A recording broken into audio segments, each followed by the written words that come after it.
السلام علیکم، محمد یاسین وزیر آپ سے مخاطب ہوں۔ آج میں نے 2-3 بڑی خبریں جو آج کی خبریں ہیں وہ میں نے آپ لوگوں کے سامنے رکھنی ہے، اور پھر آخر میں نے ایک تبصرہ کرنا ہے۔ میرے ساتھ یہ ویڈیو آخر تک لازمی دیکھ لیجیے گا۔ مگر آج میں پہلی دفعہ یہ بھی آپ سے ریکویسٹ کروں گا کہ اگر آپ یوٹیوب پر یہ چینل دیکھ رہے ہیں تو میرا یوٹیوب چینل سبسکرائب کریں، بیل آئیکن پریس کریں اور آل ویڈیوز پر کلک کریں تاکہ میری ویڈیوز آپ کو ملتی رہے۔ سب سے بڑی خبر تو یہ ہے، چند دن پہلے آپ لوگوں نے یہ سنا ہوگا کہ ہائی کورٹ کے 6 ججز نے سپریم کورٹ کو خط لکھا تھا کہ خدا را ہماری جان چھڑائیں کچھ بدماشوں سے، یہ ہمارے معاملات میں مداخلت کرتے ہیں۔ تو اس پر سپریم کورٹ نے وزیر اعظم سے بھی ملاقات کیا تھا، چیف جسٹس آف پاکستان نے، اور پھر اس تناظر میں ایک کمیشن بھی قائم کیا گیا جس کا سربراہ لگایا گیا جسٹس تصدق جیلانی صاحب۔ وہ بھی بڑی حیرت کی بات تھی، ویسے ہے بھی حیرت والی بات کہ سٹنگ ججز 6 ہائی کورٹ کے ججز وہ پریشان ہیں، وہ دکھی ہے، ان کو دھمکیاں بھی مل رہی ہے، وہ اپنا کام صحیح طرح سے نہیں کر پا رہے ہیں ان لوگوں کی وجہ سے، اور اوپر سے یہ کمیشن بناتے ہیں ایک ریٹائرڈ جسٹس کی، یہ نہیں اب ایک ریٹائرڈ جسٹس سٹنگ 6 ججز اور وہ بھی ہائی کورٹ کے ججز کو انصاف دے گا؟ یقیناً یہ it was really mind blowing, لیکن پاکستان میں کچھ بھی ممکن ہے۔ بہرحال اس پر بڑی آواز اٹھائی گئی، اور پی ٹی آئی نے بھی بڑی آواز اٹھائی، یہ کریڈٹ ان کو جاتا ہے، اور وکیلوں نے بھی آواز اٹھائی کہ بھئی سپریم کورٹ آف پاکستان کو از خود نوٹس لے لینا چاہیے، کیونکہ یہ وہ جو کمیشن قائم کیا گیا ہے اس کا رزلٹ کچھ بھی نہیں نکلے گا، اس طرح کے کمیشن پہلے بھی بہت دیکھے ہیں۔ تو chief justice of Pakistan justice قاضی فائز عیسیٰ مجبور ہو گئے، انہوں نے اپنے ججز کے ساتھ مشاورت کی اور انہوں نے از خود نوٹس آج لے لیا اور 7 ججز پر مشتمل ایک بینچ بھی تشکیل دے دی، جبکہ اس پر بھی ابھی آواز اٹھ رہی ہے کہ بھئی یہ 7 ججوں کی بات نہیں ہے، فل کورٹ تشکیل دے دینا چاہیے۔ اب دیکھتے ہیں کہ اب یہ ہیرنگ جب ہوتی ہے تو اس میں کس کس کو بلایا جائے گا اور اس کا کچھ رزلٹ بھی نکلے گا یا نہیں نکلے گا۔ سو موٹو ویسے ایک بڑا اچھا ہتھیار ہوتا ہے اگر اس پر صحیح طریقے سے چلا جائے، اور یہ بھی دیکھنے کے قابل ہوگا کہ جسٹس قاضی فائز عیسیٰ تو ویسے تو بلے کا جو کیس تھا وہ بھی اوپن کورٹ میں تھا، اگر نکاح کا کسی کا عدت میں نکاح کا کیس تھا تو وہ بھی اوپن کورٹ میں تھے، ساری خبریں ادھر سے ادھر۔ اب دیکھتے ہیں کہ ان لوگوں کا ٹرائل بھی اوپن کورٹ میں کرتے ہیں یا نہیں کرتے، ویسے ہونا تو چاہیے، اوپن کورٹ میں ٹرائل ہونا چاہیے تاکہ پتہ چلے سب کو۔ تو ایک تو یہ خبر تھی کہ سپریم کورٹ آف پاکستان نے از خود نوٹس لے لیا ہے۔ دوسری خبر جو یقیناً آپ لوگوں نے بھی سنی ہوگی کہ عمران خان کا نیب ریفرنس میں جو توشاخانہ کیس تھا اس میں سزا معطل ہو گئی، اور اب مزید 2 سزائیں بھی عمران خان کا یہی لگ رہا ہے کہ وہ بھی معطل ہوگی، کیونکہ وہ ہر کسی کو پتہ تھا کہ وہ سزائیں کس طرح دلائی گئی تھی، اس میں کوئی دو رائے نہیں ہے، یہی لوگ ہیں جو انٹرفیرنس کرتے ہیں عدالتی معاملات میں، اور اب دیکھتے ہیں کہ یہاں سے سزا معطل ہوتی ہے، آگے سپریم کورٹ میں جاتے ہیں تو وہاں پر کیا ہوتا ہے، یہ بات کی باتیں ہیں، مگر فی الحال ایک سزا معطل ہو گئی۔ تو اب کافی سارے لوگ کہہ رہے ہیں کہ عمران خان عید سے پہلے پہلے رہا ہو جائیں گے۔ یاد رکھو کہ عمران خان عید سے پہلے پہلے رہا نہیں ہو سکتے، ان کو اب 2 کیسز میں اور بھی سزا ہوئی ہے، ایک ہے سائفر کا کیس، اس میں بھی سزا ہوئی ہے، اور ایک ہے عدت میں نکاح والا کیس، اس میں بھی سزا ہوئی ہے۔ لیٹ سپوز وہ بھی معطل ہو گئے تو پھر بھی میری یہ آج کی بات آپ نوٹ کر لیں، عمران خان کی رہائی کسی بھی ڈیل کے نتیجے میں تو ہو سکتی ہے، ڈیل کے بغیر ان کی رہائی ناممکن ہے، یہ میری بات یاد رکھیں۔ اب یہ 2 خبریں میں نے آپ کو دے دی، ایک تو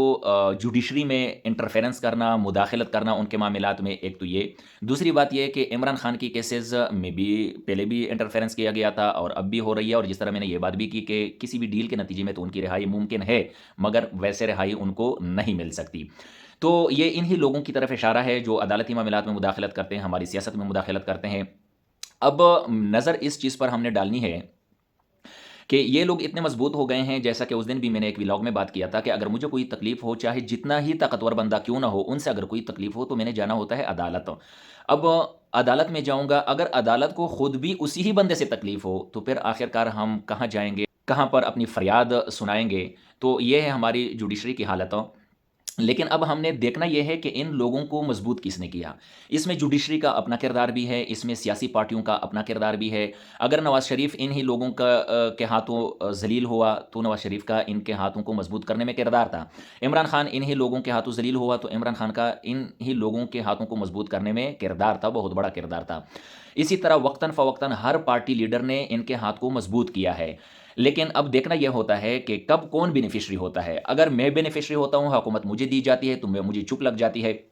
اب جیسا کہ مثال کے طور پر آج جو 6 ججز نے الزام لگایا ہے آئی ایس آئی پر، سیدھی سی بات ہے، ہر کسی کو پتا ہے کہ آئی ایس آئی پر الزام لگایا ہے، اسی طرح ہی کا ایک الزام جب عمران خان وزیر اعظم تھے، جسٹس شوکت عزیزی صاحب نے لگایا تھا، جو وہ بھی سٹنگ جج تھے۔ انہوں نے الزام لگایا تھا کہ بھائی میرے اوپر پریشر ہے، پریشر ڈال رہے ہیں، اپنی مرضی کے فیصلے مجھ سے لکھوا رہے ہیں۔ تو اس وقت عمران خان نے اسٹیبلشمنٹ کا ساتھ دیا تھا، اور ان کو پتہ نہیں غدار کہا، ان کو بے وفا کہا، ان کو نون لیگ کا پٹو کہا۔ وہ کون سے الفاظ تھے جو ان کے لیے استعمال نہیں کیے، کیونکہ اس وقت عمران خان بینیفیشری تھا، پی ٹی آئی مکمل بینیفیشری تھی، اسٹیبلشمنٹ کے گود میں بیٹھی ہوئی تھی۔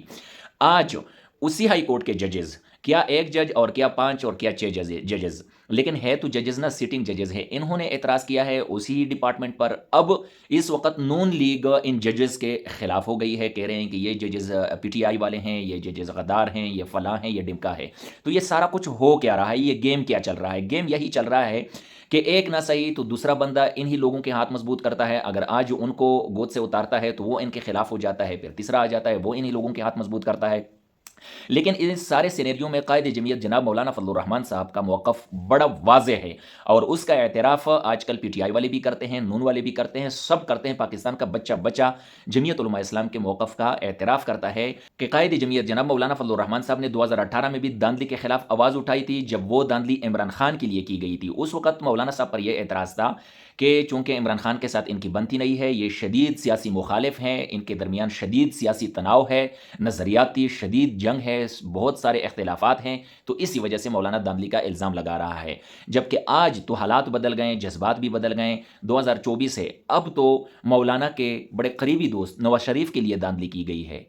اب بھی مولانا کا وہی موقف ہے جو 2018 میں تھا۔ مولانا بیسیکلی داندلی کے خلاف ہے، مولانا کا ان لوگوں کے سیاسی مداخلت کے خلاف ہے۔ مولانا جنگ لڑ رہا ہے پاکستان کے بچے بچے کا، ان کے حقوق کا جنگ لڑ رہا ہے، مگر کاش یہ ہم سب کو سمجھ آ جائے۔ اور مولانا صاحب ان سب کو یہی بھی کہہ رہے ہیں کہ دیکھو عمران خان، آپ 2018 میں داندلی کے خلاف نہیں بول رہے تھے کیونکہ آپ فائدے میں تھے، آپ بینیفیشری تھے، اور آپ نے خود اس پریس کانفرنس کو دیکھا جو مولانا صاحب نے اسلام آباد میں کیا، اور نواز شریف کو باقاعدہ کہا کہ آ جاؤ میری تحریک کا حصہ بنو۔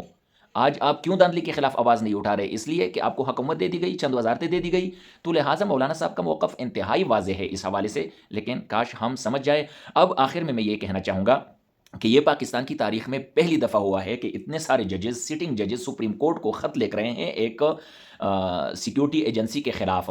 اب میرا میسج یہ ہوگا، میری کیا حیثیت، کیا اوقات، کیا بساط، میری آواز کس تک پہنچ سکتی ہے، کس تک نہیں پہنچ سکتی، لیکن اگر ایک بندے کو پہنچتی ہے یا 1 لاکھ لوگوں تک پہنچتی ہے میری آواز، تو میں یہی درخواست کروں گا کہ اپنے ججز کے ساتھ کھڑے ہو جائیں، کیونکہ جب تک تمہاری جوڈیشری آزاد نہیں ہوگی تو انصاف کی کوئی توقع نہ رکھو اس وطن عزیز میں۔ یہاں پر جو انصاف کا آئے روز قتل ہوتا ہے، یہی وجہ ہے کہ ہماری جوڈیشری مغلوب ہے، آزاد نہیں ہے۔ جس دن ہماری جوڈیشری آزاد ہو گئی تو یہاں پر کسی کی جرت نہیں ہوگی کہ کسی کے ساتھ زیادتی کرے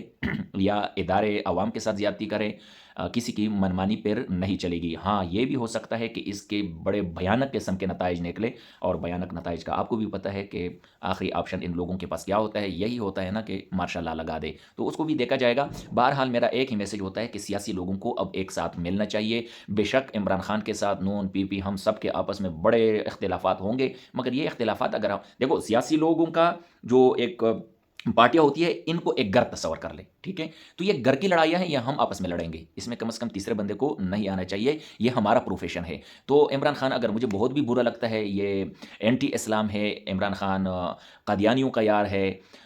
یہودی ایجنٹ ہے، تو ان کا مقابلہ میں سیاسی میدان میں کروں گا نا، لیکن کم از کم ان لوگوں کے ساتھ مل کر میں بھی مقابلہ نہیں کروں گا، اور ان لوگوں کے ساتھ مل کر عمران خان کو بھی حکومت میں نہیں آنا چاہیے۔ جبکہ ایک غلطی بار بار کر بھی رہے ہیں کہ میں نے اسٹیبلشمنٹ کے ساتھ بات کرنی ہے۔ ارے بھائی کیوں کر رہے ہو اسٹیبلشمنٹ کے ساتھ بات؟ ابھی بھی تجھے عقل نہیں آئی، کوئی دماغ ہے ادھر یا نہیں ہے؟ بہرحال امید ہے میری ان باتوں کو آپ سمجھ پائیں گے۔ مجھے اجازت دیجیے، وسلام۔